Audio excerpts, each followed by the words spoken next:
Hi everyone, welcome back to a online solution. कैसे हो प्यारे स्टूडेंट? आज मैं आपके लिए बहुत ही इंपॉर्टेंट और खास वीडियो लाया हूं। ये वीडियो सोशल साइंस का बहुत ही लाजवाब वीडियो होने वाली है।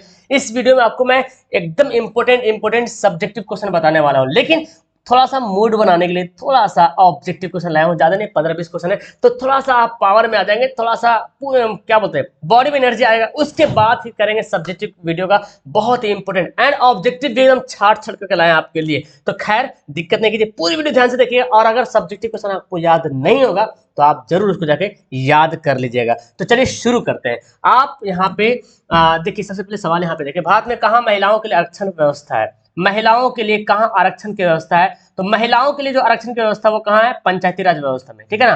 50% महिलाओं को आरक्षण कर दिया गया है पंचायती राज में, ठीक है ना।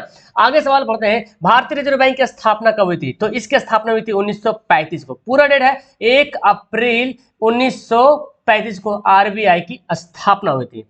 आगे, कौन व्यक्ति लोकतंत्र के रंग भेद के विरोधी नहीं थे? रंग भेद जो चल रहा था, आंदोलन चल रहा था, उसके विरोधी कौन नहीं थे? तो मार्टिन लूथर थे, महात्मा गांधी भी थे, ओलंपिक धावक टॉमी स्मिथ एंड जॉन कॉर्लोस भी थे। ये जेड गुड़ी जो है इसके खिलाफ नहीं थे। नेक्स्ट सवाल, देश के बांधों को किसने भारत का मंदिर कहा था? किसने कहा था? तो चाचा, पंडित चाचा, पंडित यानी कि नेहरू, पंडित जवाहरलाल नेहरू। नेक्स्ट है, भारतीय किसान यूनियन के नेता कौन थे? कौन थे भारतीय किसान यूनियन के नेता? थे महेंद्र सिंह टिकैत। कौन थे? महेंद्र सिंह टिकैत। आगे, यूरेनियम के प्रमुख उत्पादक स्थल कौन सा? एकदम चुना चुना हुआ सवाल है, ठीक है ना, इसलिए इस सवाल को ध्यान से पढ़ लीजिए, याद नहीं तो याद कर लीजिए। यूरेनियम के प्रमुख उत्पादक स्थल कौन है? जादूगोड़ा, जो कि झारखंड में पड़ता है। हिंद चीन पहुंचने वाले प्रथम व्यापारी कौन थे? तो ये थे पुर्तगाली। कौन थे? पुर्तगाल जो थे हिंद चीन पहुंचने वाले प्रथम व्यापारी थे। पुर्तगाली यहाँ पे बोल कहीं कहीं रहेगा, कहीं कहीं पुर्तगाल रहेगा, तो आप आराम से टिक आउट कर देना। ओके, आगे सवाल है, बिहार में संपूर्ण क्रांति का नेतृत्व किसने किया था? किसने किया था बिहार में संपूर्ण क्रांति का नेतृत्व किया था? जयप्रकाश नारायण। इसको लोक नायक कहा जाता है, ठीक है ना, लोक नायक इसको बोला जाता है। जयप्रकाश नारायण को लोक नायक के नाम से जाना जाता है।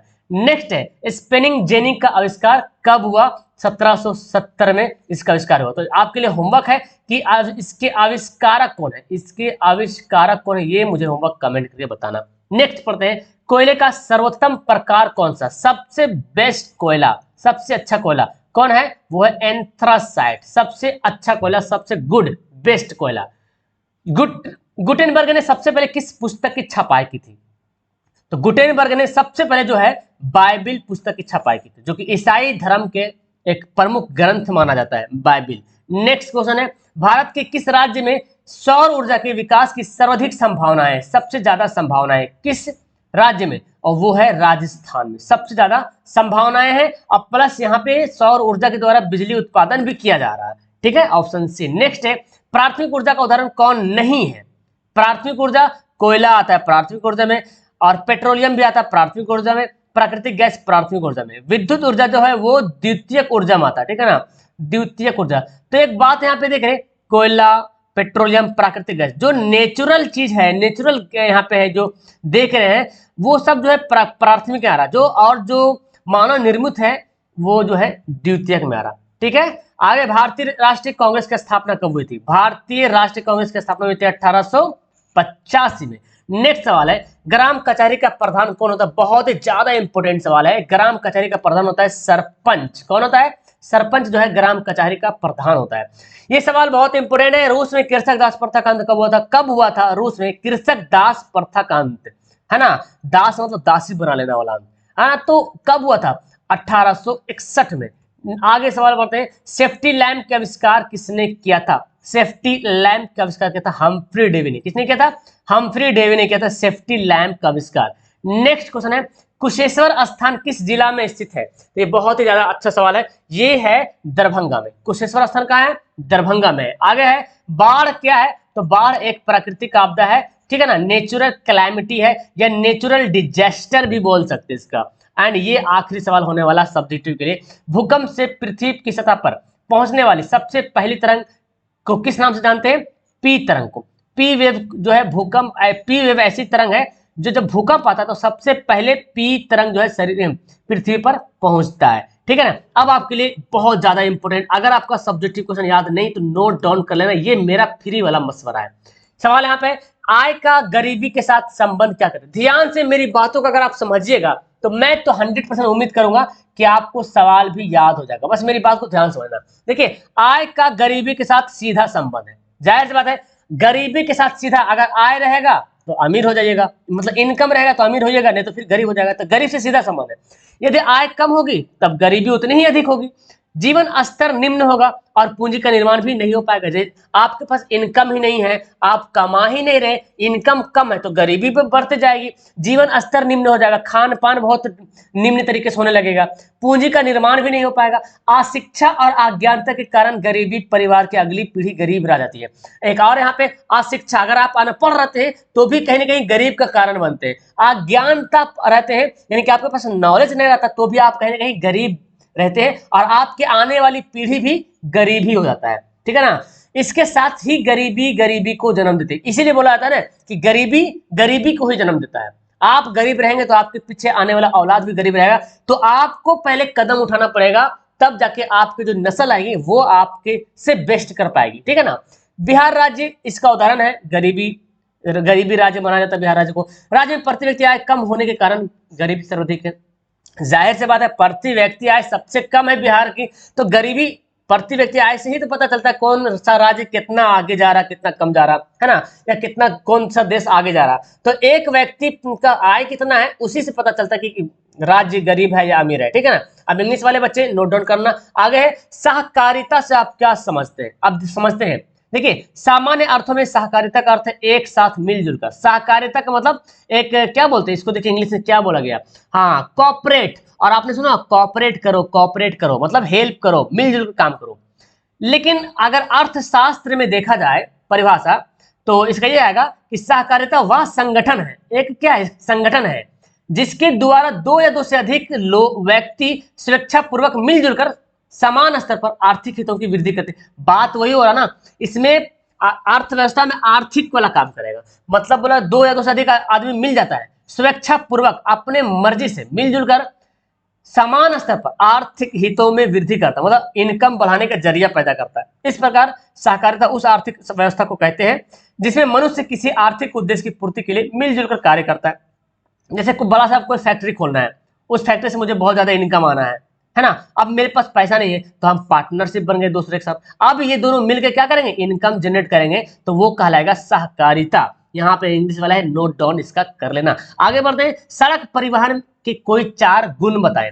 क्या गुण है। देखिए, सड़क छोटी दूरियां सड़क यातायात द्वारा आसानी से तय होती है। अब देखो, अब यहाँ पे एरोप्लेन से कंपेयर मत करना, हमको सड़क के बारे में बताना है। तो सड़क के द्वारा हम दूरियां तय करते हैं, अगर सड़क नहीं होती तो होता दूरी तय, नहीं होता, तो सड़क के द्वारा हम दूरियां तय कर लेते हैं आसानी से। सड़क मार्ग के द्वारा शीघ्र नष्ट होने वाली सामग्री को आसानी से पहुंचाया जा सकता है। अगर सड़क मार्ग है तो भाई हम किसी भी चीज को जो नुकसान हो रहा, जो जल्दी नष्ट हो जाए, उसको जल्दी से हम पहुंचा सकते हैं। लेकिन अगर सड़क ना रहे तो बहुत मुश्किल होगा, गाड़ी भी रह के कोई फायदा नहीं होगा। सड़क मार्ग के द्वारा उपभोक्ता तक आसानी से वस्तुओं तक को घर तक पहुंचाया जा सकता है। सड़क मार्ग रेल मार्ग के लिए सहायक मार्ग के रूप में कार्य करता है। रेल मार्ग का हेल्प करता है सड़क। अब देखो भाई, अगर सड़क ही नहीं रहेगा तो तुम जल्दी कैसे पहुंच पाओगे स्टेशन के पास, जल्दी स्टेशन के पास नहीं पहुंच पाओगे तो आपकी ट्रेन छूट जाएगी। एक्चुअली ट्रेन नहीं छूटेगी बल्कि आप छूट जाइएगा, है ना। निर्माता के द्वारा रेलवे स्टेशन तक वस्तुओं को पहुंचाने के लिए संपर्क में लाता है कौन, सड़क रहा था। सड़क नहीं रहेगा तो आप रेल तक पहुंच नहीं पाओगे, तो ये रेल और सड़क के बीच एक जो है ना सहायक मार्ग बन जाता है। ठीक है, इंग्लिश वाले बच्चे छाप लेना। आगे बढ़ते हैं। यहाँ पे हरित क्रांति से आप क्या समझते हैं, बहुत इंपॉर्टेंट सवाल है। सन 1960 के दशक में, किस दशक में, 1960 के दशक में पंजाब, हरियाणा, पश्चिमी उत्तर प्रदेश में कृषि के क्षेत्र में एक क्रांति हुई थी, उसी का नाम बोलते हैं हरित क्रांति। कृषि के क्षेत्र में यानी कि खेती के क्षेत्र में एक बहुत बड़ी क्रांति, क्रांति का मतलब ढेर सारा कृषि हो जाना, ढेर सारा अनाज पैदा हो जाना, उसको बोलते हैं क्रांति। जैसे एजुकेशन बोलते हैं, एजुकेशन में क्रांति आ गया, मतलब बच्चे लोग बहुत मन लगा के पढ़ रहे हैं, अच्छे अच्छे जॉब हासिल कर रहे हैं, डिग्रियां ले रहे हैं, नॉलेज हो रहा है, एजुकेट लिटरेसी रेट बढ़ रहा है, साक्षरता दर बढ़ रहा, तो हम बोलेंगे एजुकेशन में क्रांति आ गया, है ना। भारत में दूध ज्यादा उत्पन्न होने लगा तो बोलेंगे दूध की क्रांति आ गया। उसी प्रकार कृषि के ज्यादा उत्पन्न हुआ तो कृषि हरित क्रांति बोला गया। इसने भारत को कृषि के मामले में आत्मनिर्भर बनाया, हरित क्रांति। इसमें सबसे ज्यादा हुआ था कि गेहूं की उपज बहुत ज्यादा हुई थी, गेहूं की उपज। इस क्रांति के जो जनक थे डॉक्टर MS स्वामीनाथन। इसने उत्तम बीजों एवं खाद का प्रयोग किया था। अच्छे किस्म का बीज और खाद का प्रयोग किया था। और याद कीजिए क्रांति, हरित क्रांति के जनक कौन थे? एमएस स्वामीनाथन। इंग्लिश वाले इसको नोट डाउन करना, ये सवाल नंबर 1 नहीं, मतलब सीरियल नंबर हिंदी से मिलाना, ठीक है ना। ये सवाल नंबर 4 था। आगे है जर्मनी के एकीकरण की क्या बाधाएं थी? तो ये शायद मेरे ख्याल से आपको याद होगा, याद नहीं तो इसको छाप लो कि लगभग 300 छोटे छोटे राज्य थे जर्मनी में। इन राज्यों में व्याप्त राजनीतिक, सामाजिक, अर्थ तथा धार्मिक विषमताएं थी। मतलब राजनीतिक अलग मैटर चल रहा था, समाज अलग बटा हुआ था, धर्म के नाम पे अलग से विषम लोगों में जो है ना भेदभाव चल रहा था, तो ये सब भी मैटर चल रहा था। राष्ट्र की भावना का अभाव था, लोगों में देश से मोहब्बत करने की मतलब भावना ही नहीं थी कि हमको देश से प्यार करना है, ये मेरा वतन है, ये मेरा देश है, ये मेरा राष्ट्र है। तो राष्ट्रीय की भावना अभाव था, लोगों में कमी थी। ऑस्ट्रेलिया का हस्तक्षेप था, ऑस्ट्रेलिया जो है जर्मनी पर कब्जा किया था, ठीक है ना। मेटरनिक की प्रतिक्रियावादी नीति, और मेटरनिक जो है प्रतिक्रियावादी नीति लागू हुआ था। ये सब कारण से जो है जर्मनी एकीकरण बाधाएं हो रही थी। फिर आया हीरो और फिर जर्मनी के एकीकरण। तो हीरो कौन कौन था? चलो आप लोग मुझे कमेंट करो कि जर्मनी के एकीकरण में कौन कौन सा हीरो यहाँ पे पार्टिसिपेट किया था, ये आपको कमेंट करना है। इंग्लिश वाला नोट करना। स्वदेशी आंदोलन का उद्योग पर क्या प्रभाव पड़ा? स्वदेशी आंदोलन हुआ था, उद्योगों पे क्या प्रभाव हुआ? जो उद्योग मतलब समझ रहे ना, इसको क्या बोल सकते, देखिए इंडस्ट्री। 1905 के बंग भंग आंदोलन में, मैं आपको बोलता हूं क्या, ऑब्जेक्टिव क्वेश्चन को रटने के मत करो, आप सब्जेक्टिव क्वेश्चन पढ़ो तो मन से। एक सब्जेक्टिव क्वेश्चन में आपको 4-5 गो ऑब्जेक्टिव मिल जाएगा। अब वो ऑब्जेक्टिव ना आपको रटने नहीं पड़ेगा बल्कि याद हो जाएगा, मैं 100% बता रहा हूं। तो आप सब्जेक्टिव क्वेश्चन पढ़ो, मन से पढ़ो, सीखने के लिए पढ़ो, ना कि हमको याद करना है। दिमाग को बताओ हमको भाई पढ़ना है, नॉलेज लेना है। देखो क्या बोला, 1905 के बंग भंग आंदोलन। अब आएगा बंग भंग आंदोलन कब हुआ? 1905 में। इसी को स्वदेशी आंदोलन भी बोला गया। तो 1905 के बंग भंग आंदोलन में स्वदेशी और बहिष्कारों की नीति से भारतीय उद्योग लाभान्वित हुए। स्वदेशी मतलब जो दूसरा देश था, और बहिष्कार की नीति से भारतीय उद्योग लाभान्वित हुए। धागे के स्थान पर कपड़ा बनाना शुरू कर दिया, इसमें वस्त्र उत्पादन में तेजी आई, है ना, लोग कपड़ा बनाना शुरू कर दिए। 1912 तक सूती वस्त्र का उत्पादन दोगुना हो गया। उद्योगपतियों ने सरकार पर दबाव डाला कि वह आयात शुल्क से में वृद्धि करे, मतलब इनकम टैक्स जो है बढ़ाए, है ना, तथा देशी उद्योगों को रियायत प्रदान करे। कपड़ा उद्योग के अतिरिक्त अन्य छोटे उद्योगों का भी विकास हुआ। तो ये जो है ना कपड़ा उद्योग सबसे ज्यादा जो है, मतलब कपड़ा उद्योग को सबसे ज्यादा बेनिफिट हुआ। आगे बढ़ते हैं, नारी, अच्छा इसको इंग्लिश शॉट ले लो यार, इंग्लिश वाला स्क्रीनशॉट ले लेना। आगे नारी सशक्तिकरण से आप क्या समझते हैं, मैं आपको बताऊंगा, इसका आपको डिटेल्स मिल जाएगा पीडीएफ के रूप में, आप नोट डाउन करना, ठीक है ना, बता दूंगा लास्ट में। नारी सशक्तिकरण से क्या समझते हैं? अब यहाँ बात चल रहा नारी के बारे में, मतलब महिलाओं के बारे में चल रहा। नारी सशक्तिकरण का तात्पर्य है महिलाओं को उनके प्रभावित करने वाले आर्थिक, चाहे सामाजिक, चाहे राजनीतिक या पारिवारिक मामलों में नीति निर्माण प्रक्रिया में भागीदारी प्रदान करना। अब इसका मतलब क्या हुआ समझ में आया? नारी सशक्तिकरण का मतलब ये हुआ कि महिलाओं को जो इनकम के रूप में, यानी कि पैसा वैसा कमाने में जो भेदभाव करते हैं कि महिलाएं ये नहीं कर सकती है, महिलाएं पैसा नहीं कमा सकती है, तो वो प्रभावित कर रहा। या तो फिर समाज के रूप में, भाई साहब महिलाएं मुखिया नहीं बनेगी, महिलाएं मोहल्ला का हेड नहीं बनेगा, सामाजिक मामले में अगर होता है दिक्कत, तो वो राजनीतिक में कि महिलाएं जो है विधायक नहीं बनेगी, बड़ी खतरा रहता है। पारिवारिक मामले आ जाए तो महिलाएं घर का मालिक नहीं बनेगी। अगर कोई नीति बनाना हो, कोई कानून बनाना हो तो महिलाओं को नहीं लाएंगे, क्योंकि बोलता है कि महिलाओं का दिमाग कम होता है। अगर आप लोग अगर ऐसी प्रभावित करने वाले सब कारक है, तो इसको भी महिलाओं को भी ये सब काम करने देना चाहिए, भागीदारी प्रदान करना। क्या है, तुम भी आ जाओ आर्थिक कमाने के लिए, पैसा कमाने के लिए, तुम भी समाज की मालिकानी बनोगे, तुम भी राजनीतिक में विधायक बनोगे, है ना, तुम भी परिवार को संभालोगे, तुम भी कानून बनाओगे। तो अगर ये सब काम में भागीदारी देंगे, वही बोलते हैं नारी सशक्तिकरण। अब वर्तमान युग में नारी सशक्तिकरण का धारणा राष्ट्रीय और अंतर्राष्ट्रीय स्तर पर समर्थन प्राप्त हो गया। अब वर्तमान में देखा जाए तो राष्ट्रीय मतलब हम अपने देश पर भी और अंतरराष्ट्रीय इंटरनेशनल लेवल पर भी इसको समर्थन मिल गया है कि नारियों को मिलो उसका, नारियों को उसका अधिकार मिले। भारत सरकार वर्ष 2000 में नारी सशक्तिकरण की नीति की घोषणा भी कर दी, एक नया कानून बना दिया, नारी सशक्तिकरण। नारियों को, अब आपने देखा होगा गाड़ी पे बैठी है तो 3 गो सीट एकदम बुक रहेगा नारियों के लिए, भाई महिलाओं के लिए। इसके अलावा नौकरी वगैरह में आइए तो 50% रिजर्व सीट है, नहीं घुस सकते, वो महिलाओं के लिए, ठीक है ना। तो नारियों की एक नीति बना दिया। पंचायतों व नगर पालिकाओं में महिला आरक्षण नारी सशक्तिकरण का उदाहरण है। पंचायत में मिला, नगर पालिका में महिलाओं को मिला, आरक्षण मिला, ये क्या है, एक उदाहरण है। समझ में आ गया? मेरे ख्याल से अच्छी तरीके से समझ आ गया होगा। बातों को ऐसे ही समझना है ताकि आप वो एग्जाम में आराम से लिख पाओ, रटना जरा भी नहीं है। आगे बढ़ते हैं, इंग्लिश में नोट डाउन करना।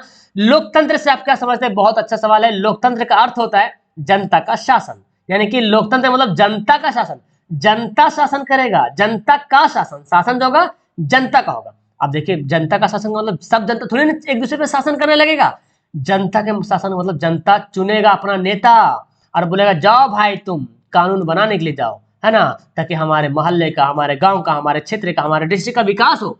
लोकतंत्र में जनता स्वयं शासन कार्य में भाग लेती है ना, वह अपने प्रतिनिधियों को चुनती है। सरकार जनता के प्रतिनिधि सभा के प्रति उत्तरदायी होती है। किसके प्रति? सरकार जनता के प्रतिनिधि के सभा के प्रति उत्तरदायी, जिम्मेदार होता है। जनता अगर सरकार कुछ नहीं करेगी, नेता कुछ नहीं करेगा, तो जनता बोलेगा यार तुमको मैंने वोट दिया, जिताया, तुमने कुछ नहीं किया, है ना, जिम्मेदार होता है। इस प्रकार देखा जाए तो लोकतंत्र की सबसे अच्छी परिभाषा है अब्राहम लिंकन की मानी जाती है। उनके अनुसार है लोकतंत्र जनता की है, जनता द्वारा और जनता के लिए सरकार है। तो ये सेंटेंस ही पूछता है, ऑब्जेक्टिव क्वेश्चन में आपको याद ही होगा, ठीक है, नोट डाउन करना। और ये सवाल आपदा प्रबंधन से बहुत इंपॉर्टेंट है कि बाढ़ के द्वारा क्षति को कम करना है तो क्या करेंगे भाई। देखिए बड़ा आसान है, अब इसको रटने की क्या जरूरत है। नदी किनारों पर एवं नदी की ओर ढलानों पर मकानों का निर्माण नहीं करेंगे। आपसी मरे तो खुदा क्या करे, जहां पे नदी है वहां उसके सामने घर काहे बनाएंगे, नहीं बनाएंगे ना। अगर खुदा ना खास्ता बांध टूट गया तो भाई साहब फिर तो गई भैंस पानी में। नदी तट से कम 250 मीटर दूर मकान बनाना चाहिए। नदी है का किनारा है, कम से कम 250 मीटर दूर बने, ताकि बाढ़ जाएगा ना तो घर में पानी ना घुसे। बाढ़ की संभावना वाले क्षेत्रों में जल निकासी की उपयुक्त व्यवस्था करना चाहिए। अगर नदी है, नदी के आसपास बड़का बड़का नाला बना कर रखे, ताकि अगर बाढ़ पूरा फुल हो जाए तो इसका जो ढक्कन खोल दे, जो बड़ा सा डैम जैसा रहता है या तो कुछ और बोले, है ना, डैम खोल दे ताकि पानी भस जाए, अलग अलग दूसरा जगह नाला नाला के द्वारा चला जाए पानी, पानी की शीघ्र निकाला जा सके, है ना, पूरा पानी भर जाए नदी में तो जल्दी जल्दी पानी निकाल सके, ताकि मेरा डैम जो है ना बांध फूट न सके। बांध फूटेगा तो बाढ़ आ जाएगा।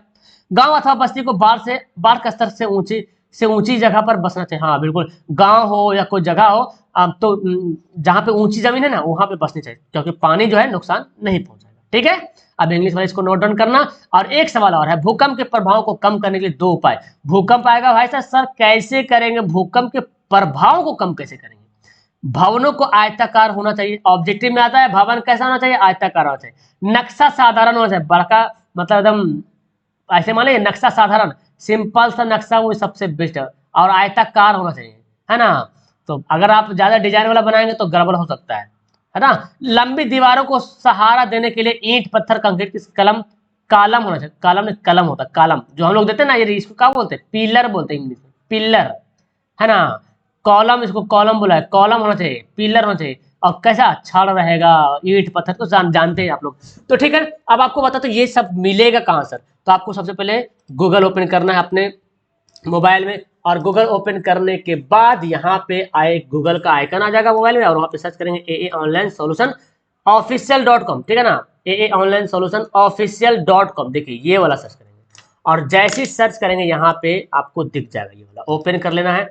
और ओपन करने के बाद देखो मैं बता रहा हूँ कहाँ पे जाना है, आपको मिल जाएगा 100% वहाँ पे मिलेगा, 100% आपको सारा कुछ लिखा हुआ मिल जाएगा। आप वहाँ से स्क्रीनशॉट ले लेना, आराम से जब मर्जी तब खोल के पढ़ लेना, कोई दिक्कत बात नहीं। खुलेगा, खुलने के बाद आपको नीचे आना है। नीचे आने के बाद, एक मिनट भाई नीचे आ जा जल्दी से, हाँ नीचे आएंगे, नीचे आएंगे, नीचे आएंगे, नीचे आएंगे, उसके बाद आपको कुछ यहाँ पे दिखेगा, ये एक बॉक्स ऊपर में दिखेगा, तो इसको छोड़ देने का। इसमें भी जाकर आप प्रैक्टिस वगैरह कर सकते हो, ये टेस्ट वगैरह यहाँ पे जाके दे सकते हो, बहुत सारा टेस्ट भरा हुआ है। चलो मैं बताता हूँ, एक बॉक्स नीचे मिलेगा जो नई तरीके से बन रहा, सामाजिक सोशल साइंस में ओपन करना है। ओपन करने के बाद ऐड वैड को क्लोज कर दीजिएगा। क्लोज करने के बाद आपको करना क्या है, देखो यहाँ पे आएगा, ये देखो social science guest subjective question answer. तो ये मैंने पहला एक बार और पढ़ा था वो है, और एक नीचे अभी यहाँ पे आपको मिल जाएगा, डाउनलोड जाओ, यहाँ पे आपको लिंक मिलेगा, जाना और क्लिक करना, 2 नंबर में आपको मिल जाएगा। ओके, उम्मीद करता हूँ आपको समझ में आएगा। वीडियो अच्छी लगती है नीचे लाइक करना भाई, है ना, आपके लिए तो क्लास करवा रहा, लाइक का बटन जरूर दबाइएगा, और अपने दोस्तों को शेयर कीजिएगा। यूट्यूब पे तो खैर अलग है, टेलीग्राम पे, इंस्टाग्राम पे, व्हाट्सएप पे स्टेटस लगाओ, डालो वीडियो को, तो अपने दोस्तों को पहुंचाओ, है ना। That's all, thank you everyone. मिलते हैं कल किसी खास इंपोर्टेंट एंड एकदम इंटरेक्टिव वीडियो के साथ। ओके, तब तक के लिए बाय।